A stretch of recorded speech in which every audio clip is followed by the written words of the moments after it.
So guys, मैं आप लोगों को बताने वाला हूँ एक रियल इंसिडेंट जो कि मेरे साथ हुआ है। भाई मैंने देखी एक चुड़ैल। क्या है ना, आज से कुछ दिन पहले मैं जीबी रोड गया हुआ था। नहीं गाइस, मैंने सच में एक चुड़ैल देखी हुई है। So guys, welcome back to my YouTube channel. मैं आशा करता हूँ कि आप लोग बहुत प्यारे होंगे, बहुत बेहतर होंगे, बहुत बेहतरीन होंगे। तो क्या होता है ना, मैं ना कुछ समय से बहुत ज़्यादा डिप्रेशन में चल रहा था। मेरे सारे दोस्त मुझे बता रहे थे कि भाई तू डिप्रेशन में है। मेरे सारे कॉलोनी वाले, मेरे जो भी आसपास रहते हैं लोग, वो मुझे बता रहे थे कि भाई तू डिप्रेशन में है। ये चूतिया डिप्रेशन मुझे नहीं बता पा रहा था कि मैं हूँ। भाई मुझे लगता था डिप्रेशन में होता होगा भाई, कुछ सिम्टम्स तो होंगे ना, बदहजमी, कूल्हे में दर्द, भाई कुछ तो होता होगा ना। भाई मुझे कुछ फील नहीं हो रहा था। ओ भाई, मेरे दोस्त इतने चूतिए, भाई ये वाला, ये सामने बैठा है मेरे, ये मुझसे कहते भाई तू शीशा देख, तू भाई डिप्रेशन में है। भाई मैंने शीशा देखा, मैंने कहा इस चूतिए को मैं रोज देखता हूँ, मुझे इसमें कोई फर्क नहीं नजर आ रही है, तू खुद देख ले।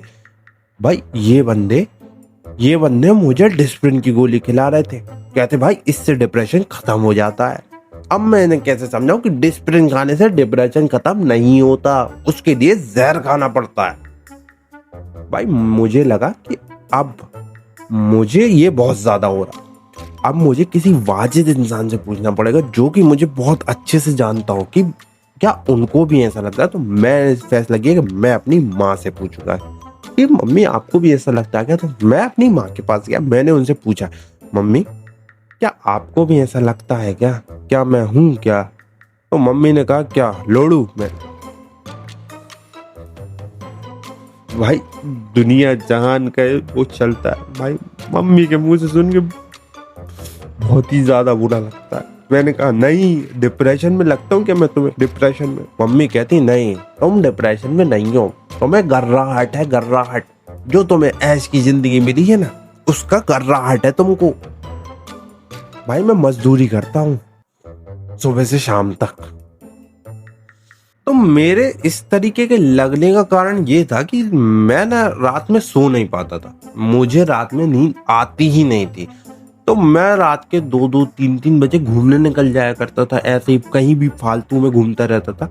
तो मैं ना कुछ दिन उठता था और सफेद कुर्ता पहन के अपने घर से बाहर निकल जाया करता था। और मैं जब अपने घर से 10 या 12 कदम बाहर जाता था, मेरे ऊपर कहीं से पानी की बूंदें आ जाया करती थी, 2-4 बूंदें।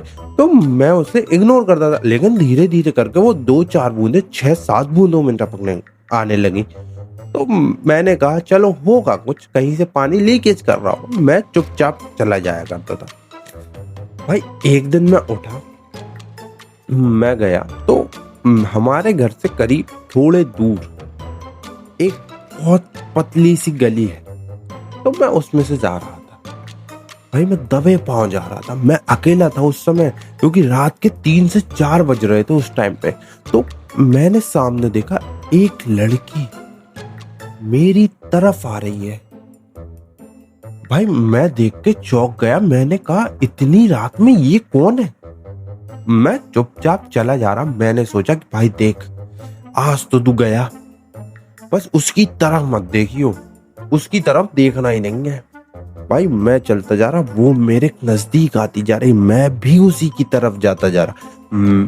जैसे ही वो मेरे थोड़े पास आई, भाई तुम जानते ही हो मर्द जात कितनी हराम जाती होती है, इन आंखों ने स्कैन करने की इच्छा जाहिर करी और इन्होंने स्कैन मार दिया।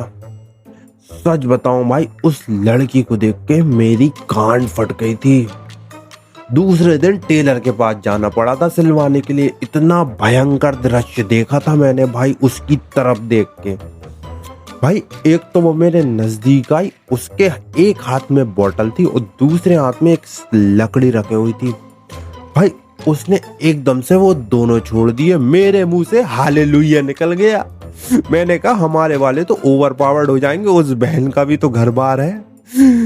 मैं चुपचाप वहां से भागा हूं ना जो स्पीड में। भाई मिल्खा सिंह को क्रॉस था उस दिन, तो मिल्खा सिंह पीछे रह जाती।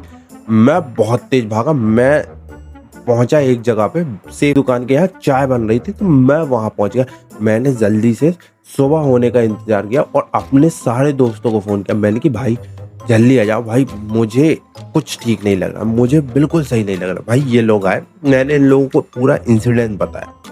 तो ये चूतिए मुझसे कहता है कि उसे तो हमने भी देखा है। मैं,